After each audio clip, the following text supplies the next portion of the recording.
Tere päevast, austatud valijad, austatud auditoorium, tere päevast, lugupeetud Riigikogu kandidaadid. Asume oma asja juurde ja selleks, et me saaksime teada, kellega me täna siin kohtume, siis ma teeksin kõigepealt väikese tutvustusringi. Hakkan siit kohe oma vasakult käelt pihta. Anvar Samost, Isamaa Res Publica Liit, endine ajakirjanik, praegune poliitik, võib-olla ka tulevane Riigikogu liige. Jevgeni Ossinovski, Sotsiaaldemokraatlik Erakond, haridus- ja teadusminister, Riigikogu liikme kandidaat.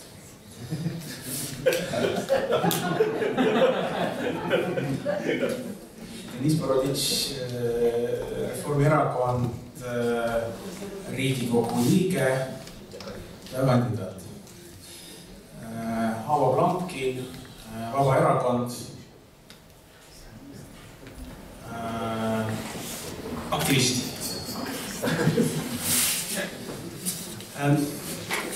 Esimese küsimusena ma kohe küsiksin, kui ma vaatan teid siin, seda mehelikku seltskonda siin, siis tegelikult on ju nii, et ei keegi ei ela alaliselt Ida-Virumaal.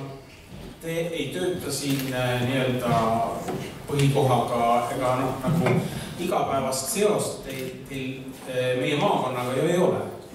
Et miks te just esinumbrina just teie siin kandideerite? Milles see loogika on? Hakkame äkki siin koos pihta. Jah,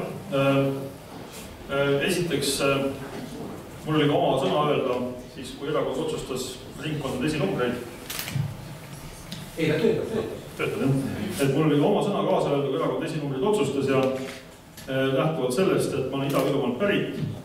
Ida-Virumaal Kiviõli esimese keskkooli lõpetanud, minu esimene töökoht on olnud ajalehes Põhjarannik ja tunnen seda piirkonda, ma arvan, päris hästi, et siis minu enda soov oli Ida-Virumaal kandideerida ja nii me siis erakonna siseselt selle kokku leppisime. Mina küll ütleks, et ma peaaegu et elan siin, et arvestades, kui tihti ma pean Ida-Virumaal oma töö mõttes käima, jagades ennast küll nüüd Tartu, Tallinna ja Ida-Virumaa vahelt, siis kindlasti ma arvan, et need viimase 4 aasta jooksul, mis ma poliitilist tööd olen teinud Ida-Virumaal, siis igal juhul ei saa öelda, et mul selle piirkonnaga väga tihedalt lausa igapäevast seost siiski ei oleks. Ja ma usun, olen ka ise muidugi siit pärit, eks see oli ka minul põhjus, miks ma siin piirkonnas kandideerisin ja ma usun, et kindlasti ehkki enamik poliitilist tööd Eesti Vabariigis tehakse ära Tallinnas, siis vastutustundlikud saadikud peaksid siiski oma valimispiirkonnaga sidet hoidma. Ma arvan, et ma olen sellesse panustanud üsna märkimisväärselt viimase 4 aasta jooksul ja loodetavasti, kui kõrval olevatest isikutest parlamendiliikmed saavad, siis nad teevad seda edaspidi. Aitäh, miks me elasime? Olles Riigikogu liige ja Riigikogu liikme selles mõttes, et põhitöökoht on ikkagi ja Riigikogu asub Tallinnas, nii et tingimata Riigikogu liige peab asuma ka vähemalt osaliselt nagu Tallinnas. Töövahendid on siin. Ja mis puudub mind endast, miks mina esiteks ma juhin Reformierakonna maakondlik organisatsiooni juba aastasin ja teiseks rääkida isiklikust seost, siis on umbes 95% Eestis elades sugulastest on Ida-Virumaalt päris, nii et väga sidet perekondlik seos ka. Miks ma siin olen sellepärast, et kui asutasime Eesti Vabaerakonna, siis pärast 10 aastast poliitikast eemal olekut ma leidsin omale mõttekaaslasi. Ja nüüd siis selle uue erakonna ühe liikmena siis julgesin võtta endale selle vastutuse selles piirkonnas erakonda esindada ja liidu kokku saada kandidaatide nimekiri, mis tänaseks on nagu toimunud. Ja kuna ütleme, et esimene number meil täna Peeter Katten ei saanud tulla, muide Kohtla-Järve mees 63. aastast, siis püüan vääriliselt käituda. Võib-olla mõned mäletavad, et ma siiski oma aktiivsest tööeast 16 aastat olin siinkandis alaliselt. Hiljem kuna ma tegutsen projekteerijana, siis mõned minu objektis on ka siin. Nii et ma kaugel ei ole olnud, aga ühe objekti mainiksin küll ära, see on Sillamäe vaba majandustsooni detailplaneering, see raudtee ja Sillamäe uraanikaevandus likvideeriti minu projekti ja tänan. Ja ma mäletan Aavo Plankit tootmiskoondise tarveaegadest ja ka Kohtla-Järve volikogu. Aga enne kui me lähme tõsiste ja sügavate probleemide lahkamiseni, ma tahaksin kõigepealt küsida teilt, mis te arvate, et Ida-Virumaast on räägitud väga palju sellises probleemide võtmes, et on räägitud, kui palju on siin igasugust keerulisi lahendamata küsimusi alates keskkonnateemadest, lõpetades rahvuslike ja sotsiaalsete probleemidega. Et kuidas teile tundub, kas äkki on see nagu vale vaatenurk, et äkki ei peaks nii palju rääkima nendest maakonna probleemidest ja sellest, kuidas Ida-Virumaa vajab kogu aeg midagi järele nagu paitamist ja silitamist, vaid hoopis rääkida sellises võtmes, et nagu Ida-Virumaa on selline tiiger, et kellel on tõsine edumaa tegelikult võrreldes teiste maakondadega. Mis te sellest arvate? Ja ma arvan, et ma olen täitsa nõus, et me tihti ikka, eks igal pool on oma mured ja probleemid ja eks me tihti kipume nendest alati alustama, et võib-olla see on kuidagi ühiskonnas, vähemasti meie ühiskonnas loomuomane, et positiivseid asju üldiselt välja ei tooda või nendest räägitakse vähem, et palju rohkem räägitakse probleemidest. Ja eks ma arvan, et see Ida-Virumaa probleemseks piirkonnaks pidamine on teatud määral ka sellise tõesti maine küsimus ja eks see maine tekibki, kui sellest kogu aeg räägitakse just probleemide võtmes. Ma mäletan, et kui ma mõni aasta tagasi paar kuud elasin Narvas, siis minu abikaasa tuli ka sinna minuga elama ja siis ta esimesed 2 nädalat käis seal hirmunult ringi arvas, et nüüd ei tea, mis nüüd juhtub, et Tallinna ja Tartu tüdruk, et kuidas seal Narvas ikkagi käib ja kas ikka pimedas tohib ringi liikuda ja nii edasi, et eks kogu aeg rääkimine sellest, et Ida-Virumaal on nii palju probleeme, tekitab ka ülejäänud Eesti elanikest teatud hirmu selle piirkonna suhtes, et kui nad esimest korda sinna satuvad, siis nad käivad suurte silmadega ringi ja on üllatunud, et ei saagi iga nurga peal peksa või midagi sellist. Et selles mõttes ma arvan, et minu jaoks isiklikult Ida-Virumaa on Eesti kõige kihvtim piirkond üldse oma mitmekesisuses nii looduslikult kui ka sotsiaalselt. Ja ma arvan, et neid positiivseid külgi peaks oluliselt rohkem välja tooma.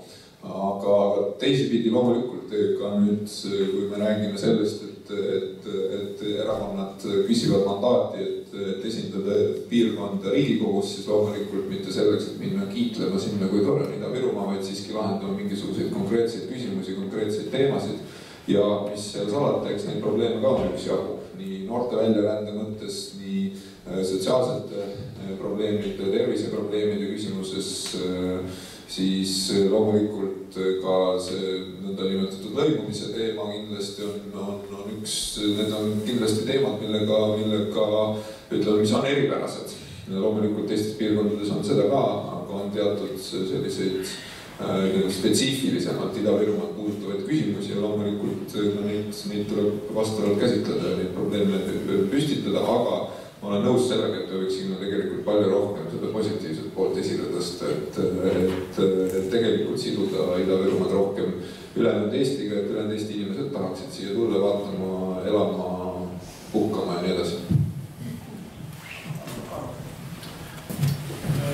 Jah, no selles mõttes ma olen nõus, et Ida-Virumaal on terve hulk, ma arvan, et paljude muu Eesti Eesti inimeste poolt avastamata suurepäraseid positiivseid külgi või asju nähtus, mis siin on. Samas ei saa eitada, et Ida-Virumaa on eripära. Tal on omad omapärad, siin on suur tööstuse kontsentratsioon, siin on rahvastiku koosseis teistsugune kui mujal Eestis, et kui me näiteks praegu räägiksime Saaremaast, siis me ka räägiksime, et Saaremaal on oma teatud eripärad, millega Saaremaalt valitud Riigikogu liikmed kindlasti peaksid tegelema ja kas need vaadata nagu sellise probleemi või väljakutse nagu võtmes. Ma arvan, et selles mõttes Jevgeni Ossinovskil on kindlasti õigus, et täna me oleme siin Ida-Virumaal, kandideerime Ida-Virumaal ja kui valituks osutume, siis kindlasti esindame Ida-Virumaa valijate huve lähtuvalt nendest väga konkreetsetest teemadest huvidest, mis Ida-Virumaa valijatel on. See on iseenesest selge. Tõnis Prõis. Eks selle küsimusele midagi lisada, päris keeruline, et jah, Ida-Virumaa on oma spetsiifika, alustades piirist ja tõesti kõikidest need nii mured kui head kohad. Ma olen tõesti ka, ma olen Jevgeniga nõus, et see on üks ilusamad ja kihtinud Eesti piirkond. Ja muidu tõesti kõik poleks siin ja nii tihe konkurentsi ei oleks. Aga jah, samas see piirkond vajab esindamist ja tõesti võib-olla tuleb rohkem keskenduda ja see on ka üks poliitikute roll, et mida rääkida probleemidest, mis just tuues avalikkusele ette, olles Tallinnas kuskil mujal, ka need häid külgi. Alust selles, et siin on piir teiseks, et kogu see energia ja julgeolek, millest väga palju inimesele räägitakse, eks ole, see sõltub siin piirkonnast, eks ole, see sõltub nendest inimestest, kes siin elavad. Nii et jah, ma olen nõus, et rohkem tuleb rääkida positiivsusest ja need inimesed, kes siia sattuvad. Et samamoodi ma olin väga palju sõpru ka suvel, kes pole varem Ida-Virumaal käinud, kes on hästi ammu käinud, siis nõusid tõesti, siin on täitsa okei ja väga mõnus. Ja tulevad siia õige. Ma alustaksin sellest, et meie erakonna nägemus on lihtne. Me ei näe siin mingist erilist spetsiifikat, küll aga näeme seda, et riik on Ida-Virumaa poole sõidab. Põhjenduseks loomas oli 2000. aasta lõpu sündmus, eks ole, kui Ida-Virulased seadsid oma maakonna arengukava kokku, siis ei kõrvanud. Kui seal midagi viga, siis seda annab parandada. Aga kui on lugupidamatus siinse kandi rahva vastu, siis on midagi väga vinud. Meie erakonnale niisugused asjad ei meeldi. On rida niisugused asju, mis on aastakümneid on jäänud normaalse lahenduseta. Kui need välja pakutud variandid on, aga sellest räägime edaspidi. Tähendab, esimene asi, et riik peab olema Ida-Virumaalaste poole näoga ja ära kuulama, mida nad tahavad teha, millised on nende ettepanekud ja toetada nende realiseerimisest. On üksikud, kuidas öelda siis, üksikud entusiastid, kes vaatamata kõigele suudavad siin üht-teist ära teha. Mõtlen toome kas või Sillamäe näiteks, Peeter Väin. Olen tema ka sellest ajast kontakteerunud, kui siin on Ida-Viru kriisist nagu nimetati. Need vanad asjad, mis on jäänud klaarimata, need on edasi. Haridusest ja keeleõppest ei räägi praegusest. Selgelt Ida-Virumaal väga suur, me peame ütlema probleem, et see on tegelikult vähenemine, on tegelikult igal pool mujal ka nii-öelda ääremaadel, aga Ida-Virumaa kaotab aastas umbes 3000 elanikku. Et mida siin annab teha, mida siin riigil annaks ette võtta, et peatada elanikkonna väljavool maakonnast ja hoida noored siin koha peal. Вопрос в том, что как удержать молодежь Ida-Virumaa, чтобы они не уезжали, чтобы Ida-Virumaa не теряла каждый год ежегодно по 3000 человек населения, как сейчас происходит. Esiteks loomulikult tuleb tähele panna, et ega see ei ole nüüd Ida-Virumaale ainuomane probleem. Et rahvastiku loenduse andmetel oli suurim väljarände protsendi mõttes või rahvastiku languse protsendi mõttes 10 aasta jooksul oli hoopiski Järvamaa, mitte Ida-Virumaa. aga loomulikult see ei tähenda, et probleemi ei oleks, probleem on ja probleem on väga tõsine. Kui me vaatame rahvastikupüramiidi enamikes suurtes linnades, eeskätt Narvas, siis loomulikult see eelolev kriis, selles mõttes kriis, et tegelikult töökäsi väga palju puudu, on erakordselt tõsine mure. Ma arvan, et siin on sisuliselt 3 põhjust või lahendust. Esiteks on üleüldine madal sündivus ja madal sündivus ja Ida-Virumaa sündivus on madalam kui Eesti keskmine. Siin on nii sotsiaalsed küsimused kui ka mõned muud, aga eeskätt sotsiaalsed küsimused, ehk siis perede sissetulekud on madalamad, perede struktuur on teistsugune, rohkem on üksikvanemad ja nii edasi. Siis see nõuab nende perepoliitilisi meetmeid, mis on üldiselt üleriigilised, nagu lastetoetuste tõstmine, muud perede toetamise meetmed. Siis teine küsimus on loomulikult tööhõive ja struktuurne tööpuudus. See tähendab seda sisuliselt, et Ida-Virumaal tegelikult on töökohti, ja teiselt poolt on ka töökäsi, aga need omavahel ei käi tihti kokku. Ehk siis meil on üsna suur hulk neid inimesi, kelle oskused või teadmised või nende sotsiaalne ülalpidamine ei ole selline, et nad saaksid tegelikult korralikule tööle tänase seisuga. Töökohti loomulikult teatud sektorites on ka puudu.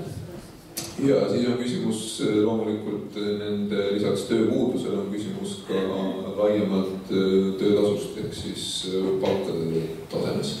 Küll vahepeal on olukord selles mõttes paremaks läinud, et Ida-Virumaa enam ei ole kõige madalamate palkadega piirkond Eestis, aga loomulikult ülemäära õnnelik selle ei maksa olla. Aga mida siis teha? Siin on kindlasti mitmeid nii lühiajalisi kui pikaajalisi küsimusi. Pikemaajaline teema on loomulikult laiemalt hariduse parandamine, hariduse praktilisemaks muutmine ja kutsehariduse ja kõrgharidussüsteemi suurem sidustamine nende sektoritega, kus tööhõive kasvab. Need sektorid on Ida-Virumaal küll.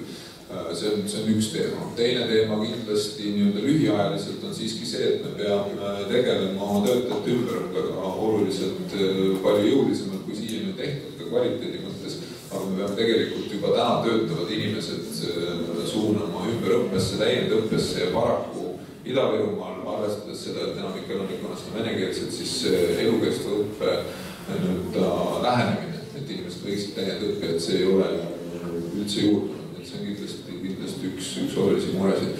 Ja kolmas teema, millest tihti kuidagi peetakse teise või kolmanda järguliseks, mis minu meelest on äärmiselt oluline, on laiem elukeskkonna küsimus. Et kui palju on neid inimesi, kes ütlevad, et jah, et töökoht on põhimõtteliselt olemas, aga ma ei taha Narva elama minna. Et kui mõelda sellele, et Narva on Eesti suuruselt 3. linn, aga seal ei ole korralikku teatrit. Kui me mõtleme teistele vaba ja veetmisvõimalustele, kui me mõtleme, kui vähe on jalgrattateid Ida-Virumaa linnade ümber, võrdleme seda kõikide teiste linnadega, mis Eestis on, siis kindlasti ka elamuparki. Narvas sisuliselt ei ole korralikke uusi kortermaju. See on täiesti uskumatu, et need elukeskkonna parandamise küsimused, mis üldjuhul on kohalikud mured ja küsimus sellest, et kui palju on kohalikud omavalitsused siiani otsuseid õigesti teinud, et see kindlasti mõjutab ka seda, mil määral inimesed tahavad siia jääda. Sest kui me mõtleme näiteks seda, et eesti keeles õpetavad õpetajad saavad siin palgalisa näiteks Narvas ja Sillamäel, nad saavad 1200–1300 eurot palka, aga ikkagi Narva Eesti Gümnaasium ütleb, et ei tule ükski eestlasest õpetaja mujalt Eestist siia, nad ei taha Narvas elada. Я вкратце приведу. Евгений Синовский сказал, что здесь 3 основные проблемы, что, во-первых, социальные, что касается различных пособий, детских, семейных и так далее. Тогда, что связано с рынком труда, то есть большая безработица и в то же время нужда работников специфических профессий. И как бы вот эти вопросы надо решать между государством и работодателями, чтобы мы получали работников, которые работодатели действительно в которых нуждается. И третий вопрос – это вопросы жизненной среды, что многие люди не хотят сюда приезжать жить, поскольку здесь нет, по сравнению с другими регионами, велодорожек, каких-то других театра и так далее, и так далее.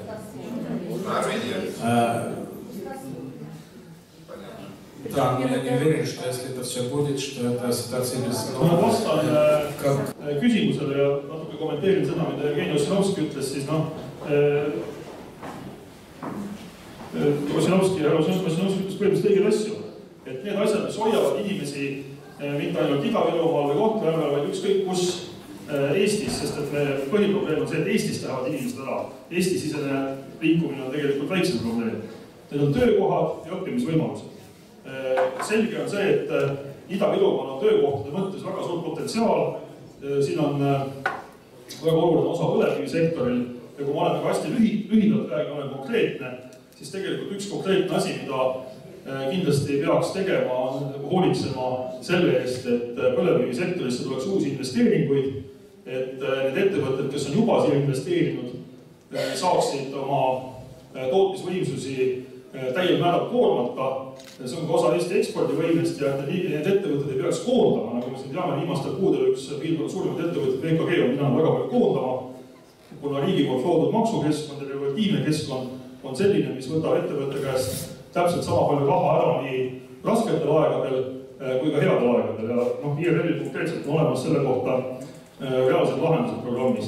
Teine asi, et me rääkisime sotsiaalsest keskkonnast, sellest, et kas kuskil on teater või spordisaal või jalgrattatee, see on ka kahtlemata õige tegelikult, et see on see asi, mis inimesi kindlasti rohkem siin hoiaks. Üks konkreetne asi, ma olen kuulnud, et Narva peaks vastu tulema Vaba Lava, täiesti erainitsiatiivil põhinev selline teatrimaja, mis plaanivad sinna ilmalisoonesse tulla, sarnaselt Tallinna Vaba Lavale, mis on olnud Tallinnas väga edukas ja eks see kindlasti parandab see Narva üldist keskkonda. Tore oleks, kui midagi sarnast oleks kindlasti ka Kohtla-Järvele, et ma arvan, et olemata erakonnast, et kõik valitsused toetavad selliseid projekte. Ega mina midagi uut ei ütle, et tõesti siin kõige alus on muidugi see, et noortel oleks võimalus ennast realiseerida saabki läbi töökohta. Kui töökohta ei ole ja siis me võime rääkida mida iganes, aga inimene siia ei jää. Et kogu alus on tõesti töökohad ja töökohad. Et teine asi on muidugi see sama sotsiaalne keskkond, sest peab olema jalgrattateid, peab olema teatrid, peab olema spordisaale, sest eriti noored on mugavad inimesed.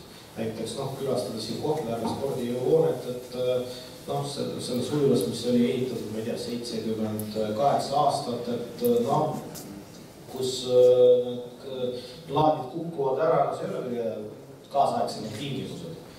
Ja sellepärast... No aga Reformierakond on ju nii kaua võimul olnud. Miks need plaadid siis kukuvad? Valitsused on spordihoonet. No valitsus ju investeerib ju, eraldab ju riigi investeeringuid raha. Näiteks üks investeering, et jällegi siin on väga oluline koostöö kohaliku omavalitsusega. Jälle eile, ma ei tea, me rääkisime ka eile teiega Võiarannikust, jälle riik eraldas raha noorte treenerite palga tõusus. Ja mis me saame, iga pool palka tõsteti, kus ei tõstetud, Narva linn. See raha lihtsalt võeti ära. Ja see ongi näide, et kuidas riik midagi annab ja selle eest, et tingimused paraneksid, on mõned poliitikud, kes selle raha lihtsalt ära varastavad. Ja see ongi jällegi üks põhjus, miks mõned asjad ei arene. Mis puudutab, mis riik võiks teha. Minu meelest on rääkinud töökohtades väga hästi on käivitunud projekt tööstusalade arengu puhul. Et esimene projekt käivitus Narvas, Jõhvis juba ehitamine käib ja tulemas ka Kohtla-Järve Kivi projektid. Ja see ongi see põhimõte, kus riik tuleb appi. Riik annab maad sihtasutusele, kus riik on ise ka osanik, eks ole. Riik annab võimaluse sinna infrastruktuuri rajamiseks ja sama sihtasutus otsib uusi peaseid, ladusid ja nii edasi ettevõtteid. ja Narva baasil me näeme, et see on päris nagu hästi rakendunud ja kuigi Jõhvis veel ei ole infrastruktuur valmis, juba 3 ettevõtjaga või tehasega on juba lepingut sõlmitud. See on konkreetne näide, sest muidu riik üldiselt nagu äri ei tee ja töökohti ei loo, aga ta annab võimalust ettevõtjatel töökohti luua. Mis puudutab seda põlevkivisektorit, siin me peame vajalikuks ka nagu Anvarile nagu vastata, et minu arust kõige suurem probleem põlevkivisektoris on täna maailma nafta hind, mitte valitsustegevus. Ja see on üks põhjus, mis koondatakse. Teine asi, sa räägid, sektorit tuleb arendada, aga minu meelest teie presidendi kandidaat hääletas Euroopa Komisjonis vastu sellele, et Eesti põlevkivist kunagi saaks diislit toota. Ja üldse nagu seisab selle eest, et vähendada kaevandusmahtusid. Muidugi riik peab toetama ja kui me tahame tõesti seda iseseisvust energeetikasektoris oma. Kas ma võiksin korraks seda vastata? Jaa, kas korraks vastata? Ei, kuna põlevkivisektor tuli siin jutuks ja ma arvan, see on oluline teema, siis ma tahaks selle vastus ära öelda, et me oleme Deniss Koditšiga olnud siin mitmetel debattidel ja Deniss on igal pool öeldud, et paari nädala pärast saabub lahendus. Täna saabus selle nädala vabaduste Riigikogu viimase töönädala päevakord. Ja ma lugesin selle päevakorda väga hoolikalt läbi, seal ei ole seda seaduse muudatust, mida Deniss Koditš on lubanud. Ühesõnaga, see Riigikogu ei võta vastu seda seaduse muudatust, mis lubaks arvestada kaevandusmahtusid näiteks 5 või 10 aasta keskmisena. Ühesõnaga, Kiviteri tüüpi õlitehast EKG käima panna ei saa, kuna Reformierakonna keskkonnaminister seda ei soovi ja ka vastavat seaduse muudatust see Riigikogu vastu võtta ei jõua. Vähemalt meie oma poolt oleme mäetööstusrühma selle ettepaneku välja käinud ja Lembit Kaljule see eelnõu algatada. Mida on teinud ERL? Me oleme toetanud seda eelnõu, aga meil ei tea. Teil oli võimalik algatada eelnõu. Sisekaitse Akadeemia puhul te tegite populismi, algatasite seaduse eelnõu. Põlevkivi oleks kõik saanud. Okei, härra Koditš, Aavo Blankili küsimus on meeles veel. Kuna Vabaerakond on, kuidas öelda, valge lehega, siis see analüüs, mis meie mõttekojast on kõik läbi käinud, oleme jõudnud ühesele järeldusele, et Eesti riigis on vaja teha pehmelt öeldes üks suur remont, mida meie nimetaksime seda riigireformi. Ja mina kui projekteerija siis pakkusin välja sellise lahenduse, ma olen praegugi sellisel arvamusel, et kui mul on vaja silda projekteerides, mul on ikka alguses visioon. Kuhu see sild läheb, Pikijõge või Risti ja nüüd edasi ja siis lepime kokku, kui tellija on sellega päri, siis hakkame projekteerima ja realiseerima. Kui ma mõtlen Eesti seda riigireformi ka. Kes see tellija on antud? Esialgu küll poliitikud peaks olema selle jõudma konsensusele, et koguda need tegemata tööd või väärad lahendused või ebaõnnestunud lahendused kokku ja leida normaalne visioon, mis mõnda edasi minna mingisuguse 10 aasta sihis tegelikult varem, sest 20 aasta paiku lõpeb need suured Euroopa toetused ära ja peame ka oonarid olema. Aga nüüd töökohtade osas. Ega töökohti nagu töötid, ega valitsus neid ei tee ja riik ei tee. Aga ta saab aidata kaasa. Maksupoliitika on üks see osa. Ja sellest on Vabaerakond, ma ütlen selle praegu siin vahepeal ära, et meie ettepanek on vähendada 2-3 korda sotsiaalmaksu. Aavo, sa oled pensionär, sa tead, mis see sinu aja tähendab? Ma olen pensionist ära, aga ma tahan, et kui lastel läheks hästi. See ei ole pension. Oot. See lase lõpunigi rääkida. Tähendab, sotsiaalmaksu alandamine tähendab seda, et tööandja on huvi tööjõudu rohkem võtta, et ta ei saa selle kõrge sotsiaalmaksu karistatud. Nüüd aga ja õieti ütlesite, et siis mina pensionär, me juba pensionär. Küsimus on lihtsalt selles, et see Reformierakonna see praktika, üksikisiku tulumaksu vähendamine protsendi aastal. Pensionär võitis sellest, ma ütleme, et ma olen väikese pensioniga ka, et ma võitsin, eks ole, sellest euro 2,6, mina võitsin. aga need, kelle palk on seal üle keskmise, need võitsid mitukümmend korda rohkem. Eelarve tulu. Ja seda kaudu saab selle kompenseerida. Siin oli... Kui me juba põlevkivi sektorist räägime, siis mina küsiks ka Ida-Viru elanikuna ja Viru keelegruppi suhtekorraldusjuhina, Irina Paljaka olen, et kõik te teate, mis raskes olukorras põlevkivisektor tänapäeval on ja ei tohi küsimust. Ei, ma tahtsin hakata vastama. Aga ma olen veel küsinud. Ja siis meil Väikakeel praegu, nagu siin juba mainiti, kaks Kivitegi õlivabrikud praegu ei tööta ja olukord on selline, et väga kallis riigiettevõtet ostetav põlevkivi, tükki põlevkivi, mis me peame ostma. Teine asi on naftahinnad, kolmas asi on riigi poolt läbi viidud keskkonnapoliitika ja siis mina küsiks praegu nende 2000 töötaja nimelt, mis on teie tänane seisukoht, mis te arvate, mis praegu on toimumas ja mis on need tegevused, mida te teeksite siin, kuna Ida-Viru on põlevkiviga nii seotud, siin on, ma arvan, igas peres on olemas kas otsene või kaugene seos sellega ja siis kui on okei, siis ma tahaks vastust kahes nagu vaates. Üks on see esimesed sammud, mis te 3.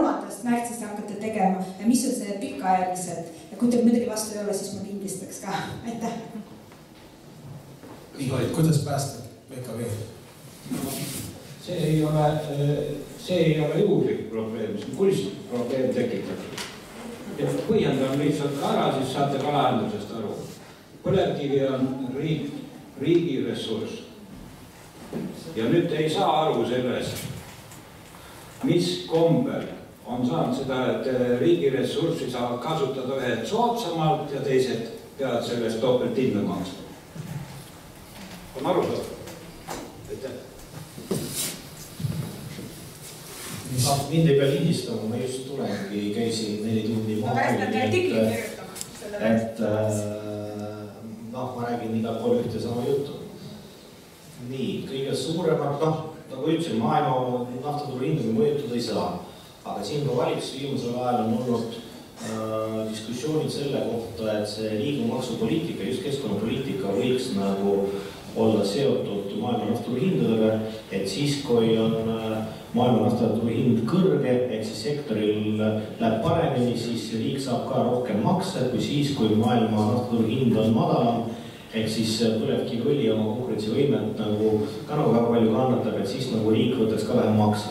Et see on kindlasti üks asi ja mina saan aru, et valitsuskoalitsioonis on üks meelel, et sellele tuleb kindlasti tagasi tulla, mis puudutab praegust probleemi. Puudutab seda lepingut VKG Eesti Energia vahel, siis sai sõlmitud eelmine aasta ja ma ei taha olla nagu kohtunik, et miks just sellistel tingimustel see leping sõlmiti, et ma arvan, et ei teie ega mina nagu neid üksikasju ei tea, aga kui meil oli majandusrühma koosolek 2 nädalat tagasi, siis mõlemad ettevõtte esindajad olid kohal ja siis nad väitsid ja kõik kinnitasid laua peal väga erinevad variandid, mis on selle tükikivi hind. Kas see on fikseeritud hind, mis lõpuks ka lepingusse nagu kirjas ei pandud, või ta sõltub ka maailma naftaturu hindadega. Ja mina ei tea, miks. Üks pool räägib, et ta pani lauale need variandid, teine pool räägib, et ta ei leppinud selle baasis kokku, et kus fikseeritakse ära. Aga igatahes vabatahtlikult see sõlmitud see leping, nagu ta praegu on. Ja mis kõige hullem on see, et seal on ka selline põhimõte, et võtta või mitte, aga maksma peab ikkagi selle põlevkivi eest.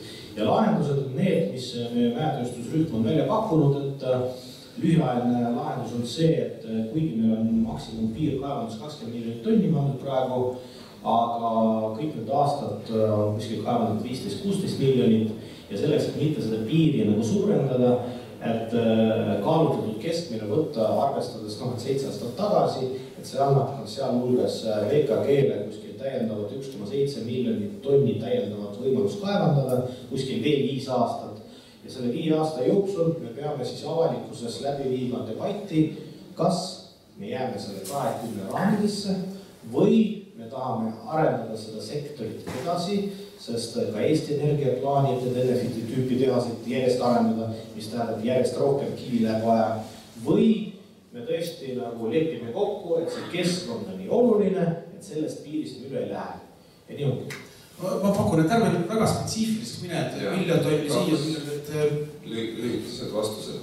Lühikeses plaanis minu meelest tegelikult on mõlemad lühikeses plaanis. Esiteks see, mis sai sisse kirjutatud keskkonnatasude määrusesse, et 2016 aasta jooksul peaks välja töötatama siis nõnda nimetatud royalty maks, ehk siis nafta hinnaga sõltuv maksustamise süsteem. Minu meelest tuleb see välja töötada selle aasta jooksul, arvestades olemasolevat olukorda. Ja teiseks, minu meelest oli viga ühendada Eesti Energia kaevandused ja tootmine. See ei ole normaalne, kus üks riigiettevõtte ühel ajal omab nii enamiku kaevandatavast ressursi lubadest ja samal ajal on ka ise tootja.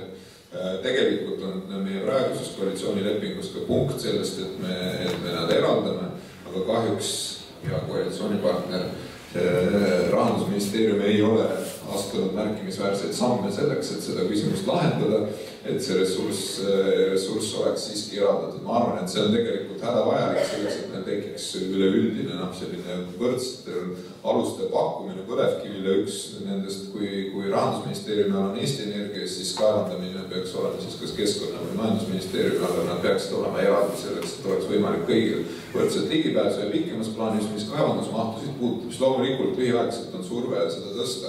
Aga mõtleme ikkagi sellele, et mida see teeb Ida-Viru elukeskkonnale. Ida-Virumaale tuleb kõige suurem hulk protsentuaalselt kõiki välisõhusaasteallikaid, nii et ärme nüüd ülemäära seda unustama päriselt hakka on ju selles surve tingimustes, nii et pikemaajalisem plaan on siiski vähem ahju ajada ja rohkem õli teha.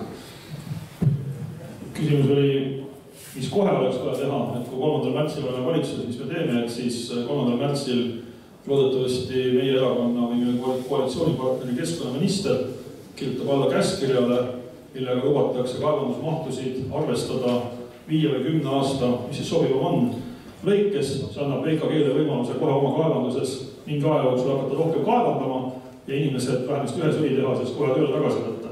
Seda esiteks. Teiseks koheselt tuleb alustada nende samade valitsuse poolt kehtestatud keskkonnatasude tõusu tühistamisega. See tuleb seisma panna, jääda esialgu nende seni kehtinud keskkonnatasude juurde ja siis tuleb välja töötada juba pikemas perspektiivis selline keskkonna ja ressursitasude süsteem, mis konkreetselt arvestab nende ettevõtete investeeringute ja siis nende poolt tekitatava keskkonnakoormusega, mitte lihtsalt sellega, et aritmeetiliselt või mehaaniliselt seda keskkonna ressursitasu tõstetakse. Ja mul on hea meel, et kolleegid Reformierakonnast ja Sotsiaaldemokraatikust erakonnast on ka lõpuks jõudnud selle 2011. aastal IRL-i poolt valitsuse koalitsioonilepingusse pandud ideeni, mis on siis seesama royalty naftamaks, mis siis annaks võimaluse, et ettevõtte käest riiki võtaks rasketel aegadel täpselt sama palju raha, kui ta võtab väga headel aegadel ja omakorda annaks riigile siis headel aegadel võimaluse saada nagu suuremat osalust selle meie kõigi ühise ressursi kasutamisest. Aga kelle parteisse kuulus Juhan Parts, majandusminister? 7 aastat valitsus. Juhan Parts konkreetselt kogu aeg tegeliski sellega, et saaks valitsuses selle asja ellu viia.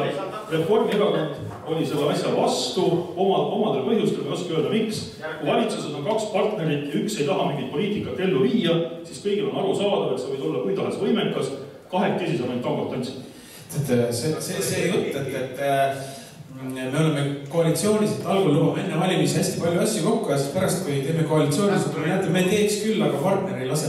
See on väga hea vabandus. Ükskõik, mis lubadus on. Vabandus oli konkreetselt pandud koalitsioonilepingusse see punkt sisse ja üks pool ei täitnud seda lepingut. Mida me peame tegema? Okei, härra Boroditš, ma tahtsin lihtsalt repliigi korras öelda, et teie erakond on väga valitsuses. Midagi ei ole.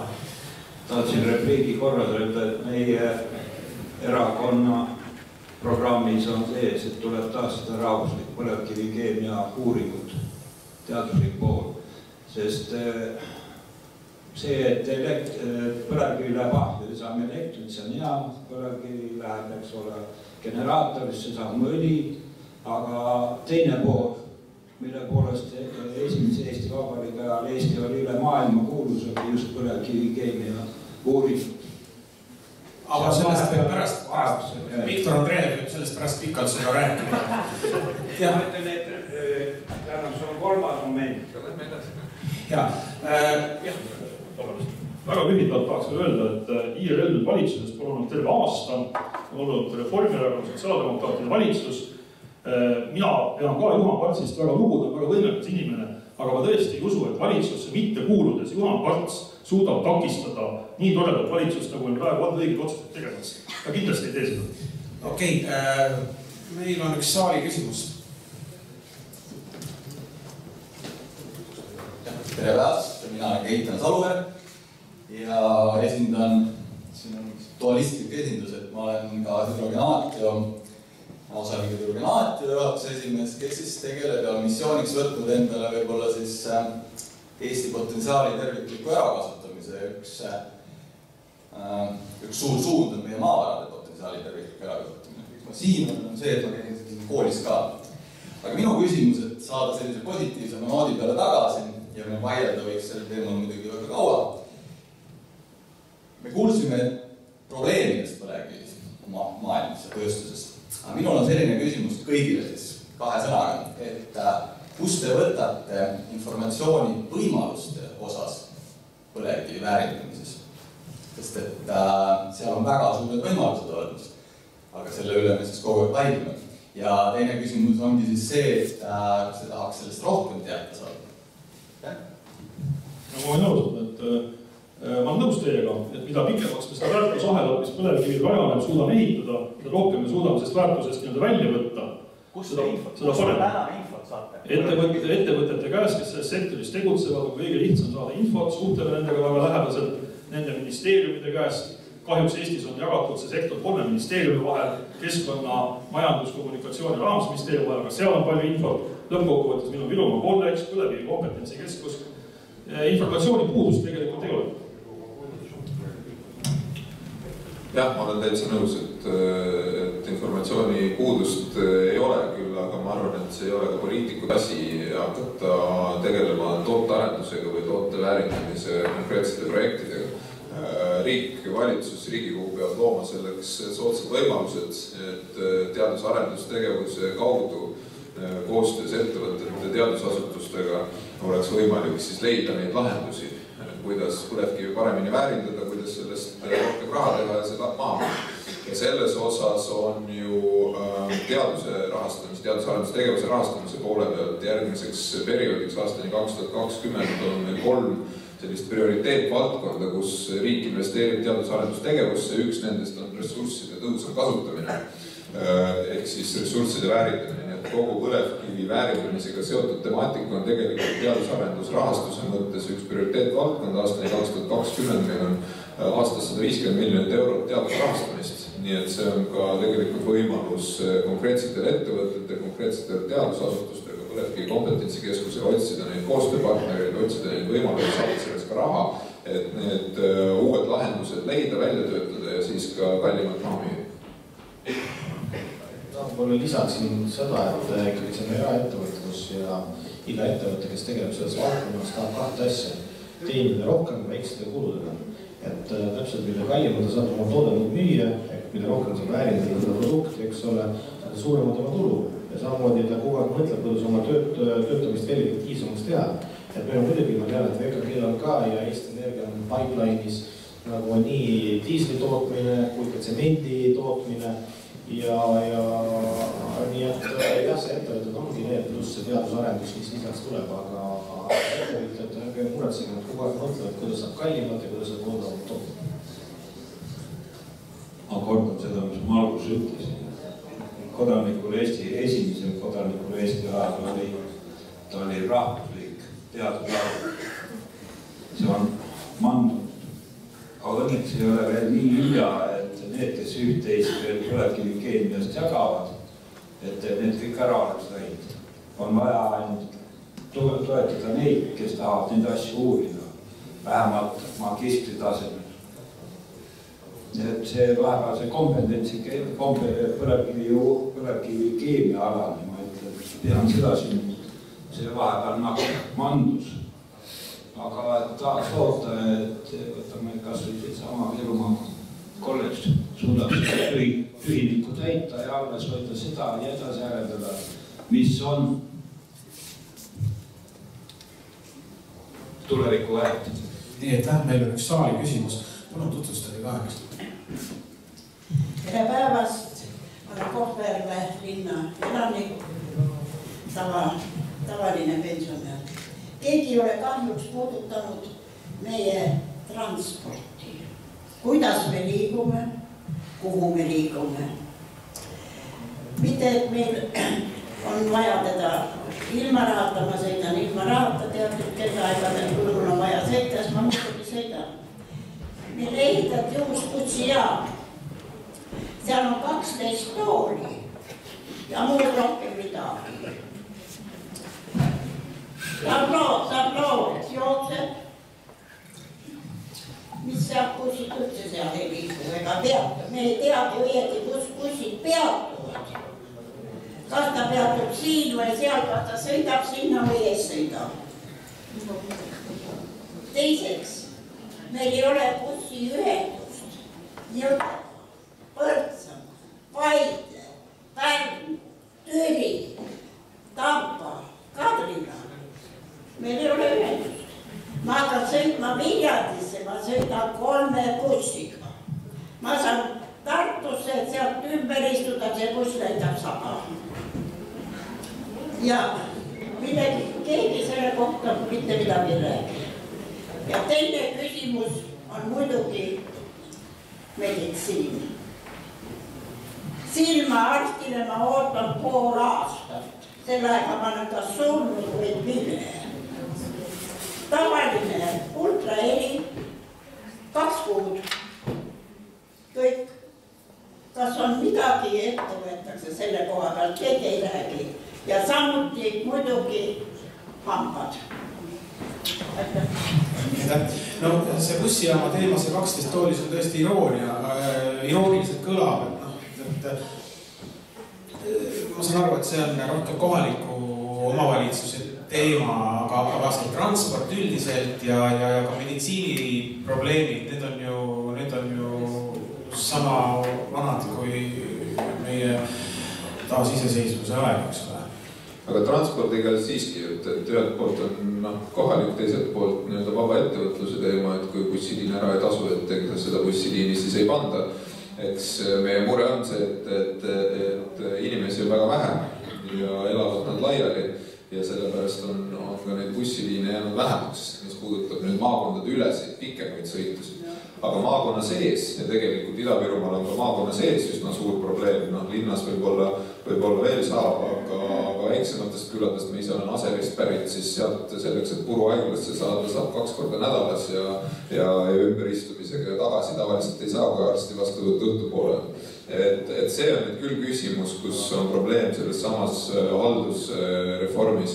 Et meil tegelikult iga vald korraldab ise oma bussiliiklust ja meil tegelikult sellist maakondlikku juhtimist, et maakonna tasemel korralikult kokku lepitaks, kuidas peaksid bussiliinid käima, et seda meil tegelikult korralikult ei ole. Ja siin kindlasti tasuks lõpuks maakonna tasandil anda seda rohkem otsustust, et seda oleks võimalik teha. Mis puudutab arste, siis see on tõsine probleem, aga eelmine nädal ka Ida-Viru Keskhaiglas olukorraga tutvumas, aga eks 2 muret. Esiteks on mure selles, et arste on vähe ja teiseks on õdesid vähe. Sellepärast, et ehk Ida-Virumaal isegi õdesid koolitatakse, siis eks palgatasemed paraku on madalad ja inimesed on otsustanud minna mujale tööle, eeskätt siis Soome. Ja sellest tulenevalt ka need järjekorrad on pikad olnud. Nii et ega siin muud lahendust ei ole. Vabaerakonna esindajal oli ettepanek vähendada haigekassa eelarvet 3 korda. Ma arvan, et see kindlasti silmaarsti järjekordasid ei lühendaks. Et tegelikult on see küsimus selles, et me peame lihtsalt haigekassasse ühelt poolt rohkem raha suunama ja teiselt poolt loomulikult ka efektiivsemalt meditsiinisektoris majandama. Et siiani on sellega ka üsna ümber käidud, mitte väga, ütleme, hea peremehelikult. Aga see on kindlasti üks suur mure igal pool Eestis, et eriarsti järjekorrad on tegelikult väga pikad, lubamatult pikad. Ja hambaravi hüvitise peaks täiskasvanutele looma ja pensionäridele peaks seda suurendama 350 €, ütlen mina. Okei. jah, Kohtla-Järve linnas on päris mitmed asjad väga halvasti. Et ainukene lahendus sellele oleks see, et kui Kohtla-Järve valijad suudaksid siia valida teistsuguse linnavalitsusena, mina kindlasti ei ole see inimene, kes oskab teile head nõu anda, et kuidas seda teha. Et see erakond, kes siin väga pikalt võimul olnud, on linna asju väga halvasti kahtlemata ajanud, aga see on valijate tahe tegelikult. Nii et kui me ei taha hakata siin riigi poolt ühe omavalitsuse juhtimist üle võtma, siis meil väga palju variante ei ole. Mul on väga kahju sellest. Ma lihtsalt ütlen, nii see on. Kandideerida võiks. Küllap äkki jõuab meil. Vaatame praegu ühed valimised. Et Jevgeni Ossinovski kandideeris Narvas, tegi väga hea tulemuse, väga hea, et selles mõttes nagu põhimõtteliselt on õiguseks. Ja nüüd on minister. Ja nüüd on minister kahjuks, mitte Narva linnapea. Et mis puudutab tervishoidu, siis minu meelest ma vaidleks nüüd Jevgeni Ossinovskile vastu, et küsimus pole mitte niivõrd arstide ja õdede puuduses, vaid küsimus on selles, et meie meditsiinisüsteemis väga palju raha jätkuvalt kulub ülemäära suure haiglavõrgu kapitalikulude, hoonete, kommunaalkulude muu sellise üleshoidmiseks. Seda nüüd juba enam 15 aastat tagasi välja mõeldud ja plaanina nagu üles kirjutatud haiglavõrgu optimeerimise kava ei ole terviklikult ellu viidud, seda tehakse nüüd kuidagi hiilivalt paralleelselt kahe keskuse vahel, aga see on siiamaani nagu poolik, et kui neid hooneid, mida peab kütma, remontima ja ehitama, oleks natukene vähem, siis saaks kindlasti ka arstid õdedele natuke paremat palka maksta ja haigekassa saaks kasuda reaalselt ravi eest, mitte kapitalikulude eest ja järjekorrad tõesti oleksid lühem. Et Jevgeni lahendus selles küsimuses ongi tegelikult riigireform, teeme vähem omavalitsusi, tõmbame haiglavõrgu nagu sinna kokku, kuhu ta on algselt mõeldud, me ei hoia nagu mingite poliitiliste põhjustel mingid üksikud väiksed haiglaid kuskil püsti, mis võtavad väga palju raha samas. Et ka siin väga palju sõltubki sellest, et kuidas me suudame oma riiki ise majandada ja korraldada. Et seda tuleks teha võimalikult otstarbekal moel. Mis proovib? Ma lihtsalt tahtsin küsida, et kas siis peaks Kiviõlis, Sillamäel ja Järvelinna osas haigla tänased ambulatoorsed osad kinni panema ja kõik Purusse kokku viima või peaks kohe Tartuni kokku koondama. Et eks siin on tegelikult vanematel inimestel on juba praegu väga paljudest Ida-Virumaa otsadest haiglaarsti juurde saamine üsna keeruline. Et eks see ei ole niisama lihtne, et koondame kõik ühte kohta kokku. Ja see nõuab ju kulu ka sünnust. Täpselt, et siin ma nagu nõustun Jevgeniga, et muidugi selleks, et arstiabi oleks heal tasemel, on vaja infrastruktuuri, neid hooneid ja minu arust riik on viimastel aastatel väga palju nendesse investeerinud ja minu arust väga õige otsus, kas võtame see keskhaigla näitel, rääkimata siis muudest maakondades. Aga probleem on tõesti, et meil ei ole arsti piisavalt, meil ei ole õdesid piisavalt ja pigem nagu järgmine valitsus peab nagu keskenduma sellele, kuidas motiveerida inimesi nagu esiteks minna õppima ja jääma ka, mitte kolima Soome. Muidugi Euroopa Liidus on oma takistused, selles mõttes, et tänapäeval noorel on sama lihtne sõida Ida-Virumaast või Tartust Inglismaale või Soome tööle, kui mõne teise Eesti otsa, et sama valikuulb aega. Ja selleks ongi läbi maksusüsteemi, läbi muud võimalused teha. Mis puudub ühistranspordist tõesti, mis puudutab Kohtla-Järve ja neid ja eriti seda jaama, bussijaama, see on nagu linna küsimus. Et siin tõesti nagu riik ei saa kuidagi sekkuda, et kui suur peaks olema see bussijookte paviljon, mitu tooli seal peab olema. See on inimesed, et see on eraisid, kes ehitas, nüüd tema mingisuguseid kohuseid ei ole. No see on linna korraldada, kas seda teeb eraisik, teeb linn ise või kuidagi muud moodi see asi on lahendada, aga see on tõesti kohaliku omavalitsuse küsimus. Mis puudutab veel ka, miks bussiliiklus on väga palju välja suremas, on see, et uute rongide tulekul väga palju nagu reisijad läksid rongi peale üle ja tänu sellele kõik need ühendused ka väiksemate valdadega ja linnadega nagu välja suudavad, kui need bussid ei suuda konkureerida rongidega. Et see on ka üks variant. Ma tõusen püsti, sest härra Ossinovski võistles jälle selle sotsiaalmaksu alandamise kohaga. Ma õiendan selle lõpuni ära, enne ma ei istu. Tähendab, mõtlegi sellest 2-3 korda alandada sotsiaalmaksu määr, et ettevõtjatel oleks huvi võtta inimesi rohkem tööle ja anda talle võimalus kahju kannatamata maksta neile suuremat palka. See on üks osa. Selle sama probleemi teine pool, eks kuskilt on vaja see raha nüüd saada asemele, mis läheks tööhõive suurendamiseks ja palga kasvuks, annaks nagu tulemust. Kust see raha tuleb? Üks osa on see, et kui taastada see üksikisiku tulumaks 24-25%, see on üks osa kattes ja teine osa, mis tuleb juurde, see on ettevõtte tulumaks. Ja see lõpuks tuleb ära teha, et kas siis Rootsi pangad või need peaksid hakkama ikka Eesti riigil hakkama lõpuks oma tulust osa maksma. Tähendab, on maksureform, on üks osa riigireformist. Küsimus on, mismoodi see koalitsioonist või poliitiliste erakondade vahel see skeem kokku lepitakse. Tervishoiust, ma nüüd istun. Tervishoiu probleem Kohtla-Järve kandis, ma mäletan ka 20 aasta taguseid lugusid, mis ilma kõike meelde tuletud. Küsimus on selles, et suures osas siin kandis on sellel samaks takistuseks on see sama Kohtla-Järve konglomeraat, mis omal ajal ei lasknud selle normaalselt tervishoiuasutuste võrku välja kujuneda. Ja see tuleb ja lõppude lõpuks tuleb ära teha, meil ei ole kuhugi edasi minna muidu. Matemaatikast lihtsalt, et sotsiaalmaksu alandamine 20% võrra on suurusjärgus 2 miljardit eurot riigieelarvest, tulumaksu tõstmine, üksikisiku tulumaksu tõstmine 5% võrra on 350 miljonit eurot ja ettevõtte tulumaksu tõstmine, ütleme ka 25%-ni üleüldiselt oleks alla 500 miljonini, et kuskilt jääb ikka miljard natukesega jääb puudu 8 Eesti riigi eelarvest. Eesti riigi eelarve maht on meil 8 miljardit, eks ole. Et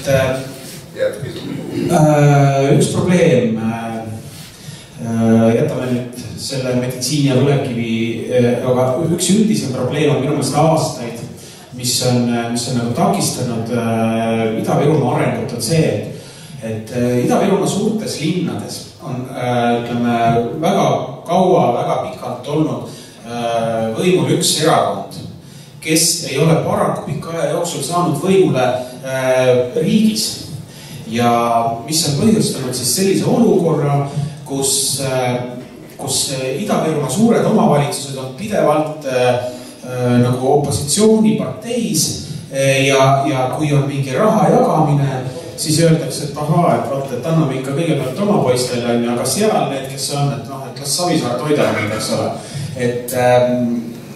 Ja mina näiteks ei näe lahendust, et kus ja siin samas siin kohalikud võimud ütlevad, et näed, et me teeks küll, aga näed, riik on, vaadake, kes seal võimul on Toompeal, eks ole, et nad ei lase teha, nad ei anna raha, eks ole, kuna me oleme Keskerakonnast. Ja mina ei näe mingisugust lahendust antud hetkel, et kuidas see vastasseis, et see vastasseis ei hakkaks nagu pidurdama maakonna arengut, et kuidas sellest nagu üle saada? Esiteks siiski järgmised kohalikud valimised tulevad jälle. Minu meelest siin ei ole Keskerakonda mõtet süüdistada võiks teisi erakondasid, kes ei ole piisavalt panustanud nendes omavalitsustes poliitilisele tööle. Ega ma ei süüdistagi. Marko Pomerants ütles otse, see on päris elu. Omadele anname, teistele ei anna. Marko Pomerantsil on oma elu, aga minul ei ole kindlasti mingit probleemi oleks olnud anda ka Keskerakonna linnavalitsustele riigi ressurssi. Ma arvan, et seda peab tegema proportsionaalselt nende probleemidega ja elanike arvuga. Aga mure tekib küll selles, mul on ükskõik, kas on, mis erakonnast on konkreetne linnapea või vallavanem. Mure on küll selles, et kui me vaatame seda sama näidet, et treeneritele andis riik raha, aga see treeneriteni ei jõudnud.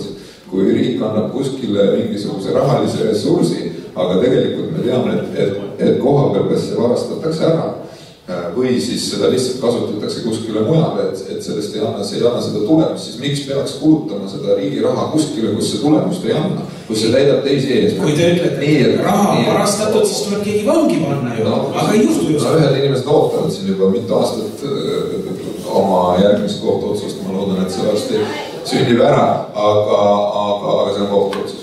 Aga ma arvan, et lahendus või me näeme seda lahendust mõnes kohas, kus riik ehitab otse, kus omavalitsus tegelikult ei sekku sellesse. Nii nagu nüüd näiteks riigigümnaasiumid, me ehitame nii Jõhvi kui Kohtla-Järvele, me võtame Narva kolledži Narvas.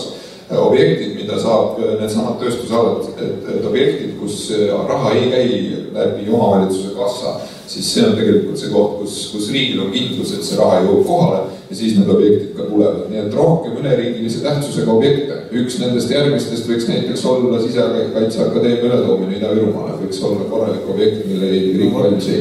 Jõudsime jälle selle surnud lubaduse juurde, mis iialgi ellu ei viida, näeb, Boroditš on seda nägu juba, et ärge lootkegi, et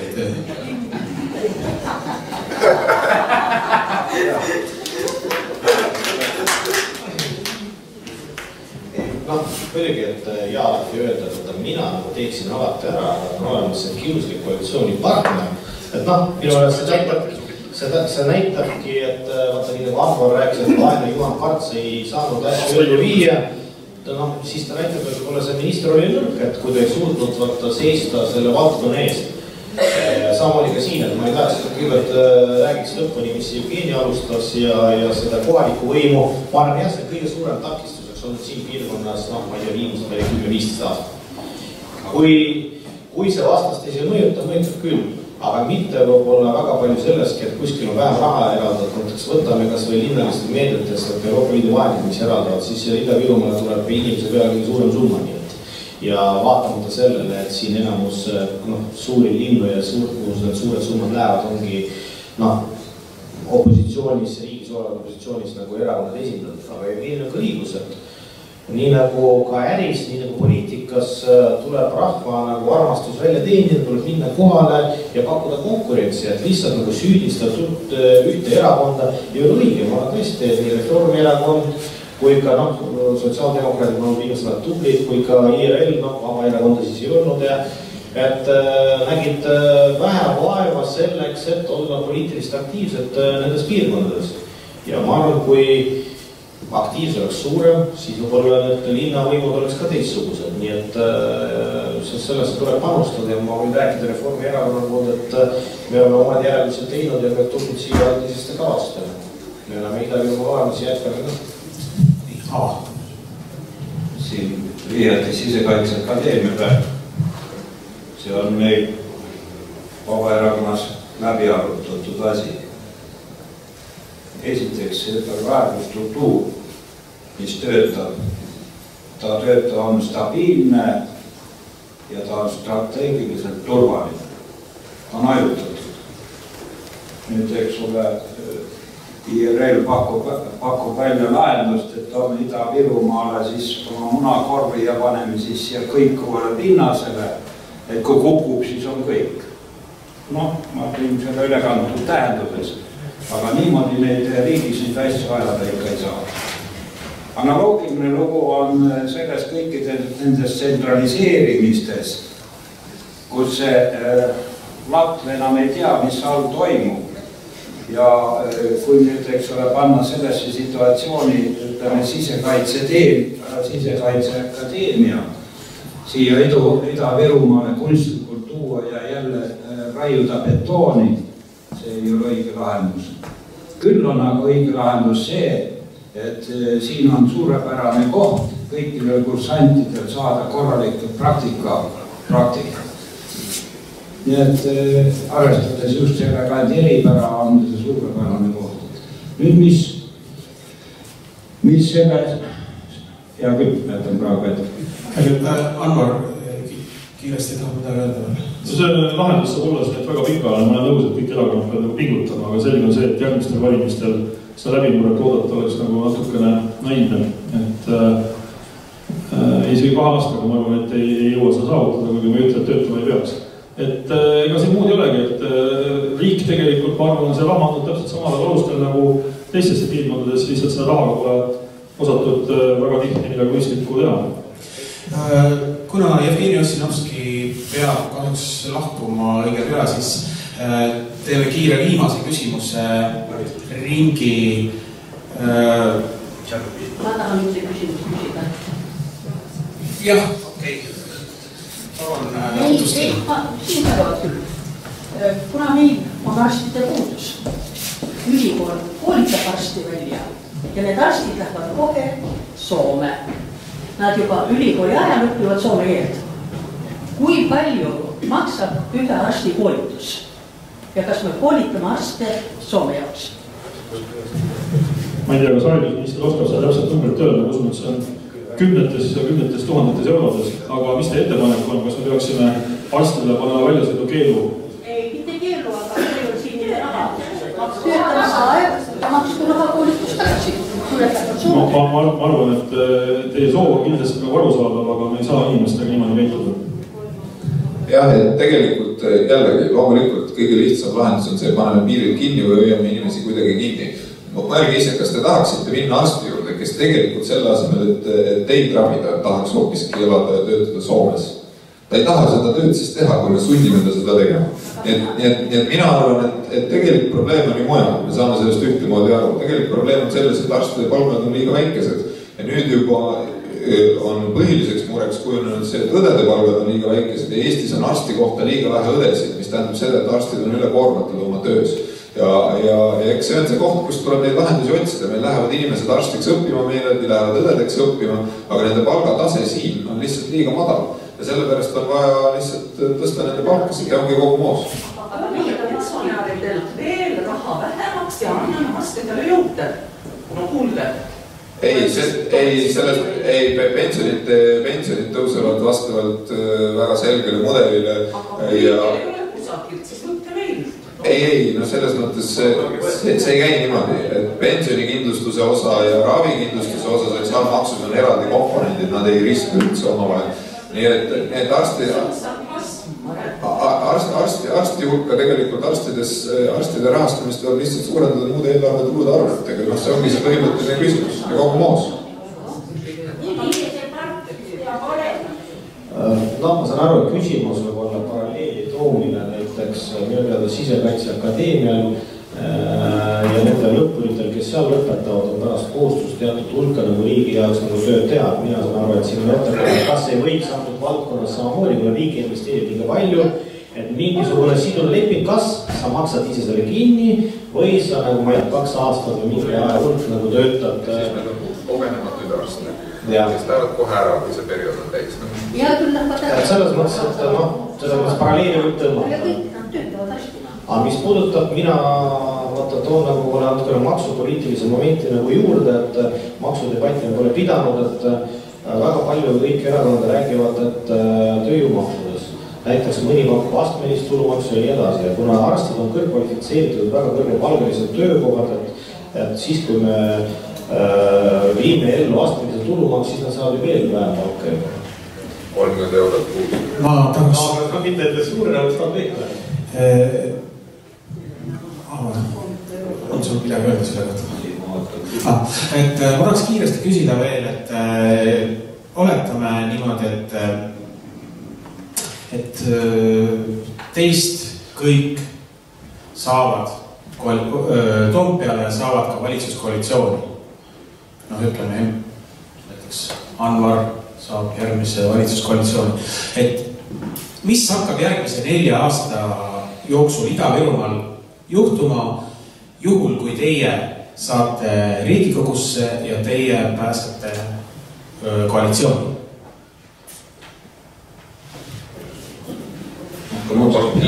Ikka algust. Kelle on kiire, siis on kõigepealt ütlen ära, et minu esimene püha ülesanne on see, et eesti keele õppe algaks kõikides lasteaedades. Seaduse kohaselt aastast 2009. Sest see, jah, 2009, kujutage ette, mitu põlvkonda me oleme juba maha. See ei ole teie süü. See on juba tehtud. Nüüd alles võib loota, eks ole, saame eesti keeles võib-olla kunagi Ida-Virus ka rääkida. Nüüd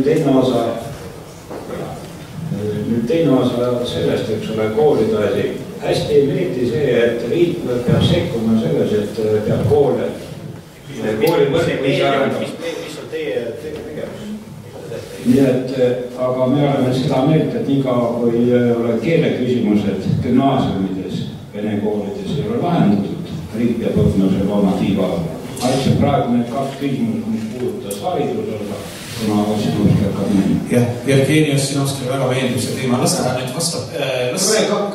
Nii lõpetame 2 lauset, et kuna mina nagu keskendun rohkem majandusküsimustele, et see majandusteemad, et siin see põlevkivisektor ja tööstusparkide areng ongi need 2 teemat, et mis on mulle südamelähedased ja millega keskendun.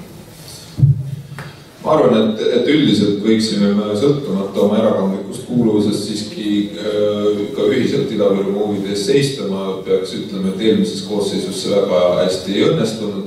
Võib-olla osaliselt ka seetõttu, et minu nii vasakul kui paremal käel olijatest ei kandideerinud mitte keegi siin eelmistel valimistel Riigikokku ja nii nagu valimised enne seda olid ka mõlema erakonna esinumbrid olid jällegi omakorda muutunud, et kuidagi kasutatakse seda kohta ära sellise kohana, kus saab tuua kellegi sisse, vahepeal vaadata, kas saab mandaadi, siis järgmine kord juba kuskile järgmisse kohta edasi ratsutada, mis võtab tegelikult ära igasuguse inimese vastutuse selle piirkonna ees, et ei ole ka seda nii-öelda aruandlust, et tegin selle ära, palun valige mind uuesti. Et ma tõesti loodan, et nii vasakul kui paremal käel istujad on... Just, aga ma loodan, et 4 aasta pärast sa oled ka siin samas, mitte ei ole kuskile teise ringkonda kolinud, et rohkem sellist sisulisemat sidet piirkonnaga ja ka praktilisemalt nende probleemide lahendamist, mis riigi tasandil sekkumist nõuavad, et kõik, mis puudutab haridust ja töökohti ja nii edasi, et eks sellest sai täna üsna palju räägitud. Kunagi tuleb valimisseaduse muudatus, et nimekiri moodustataks peale valimisi pingereas. See ongi nii. See on praegu nii. Ma vastaks oma küsimuse väga lühidalt lõpuni, et esiteks... Ma tänan väga Jevgeni Ossinovskit. Kahjuks on tema staatus selline, et tal ei ole väga palju aega, eriti praegusel. Ma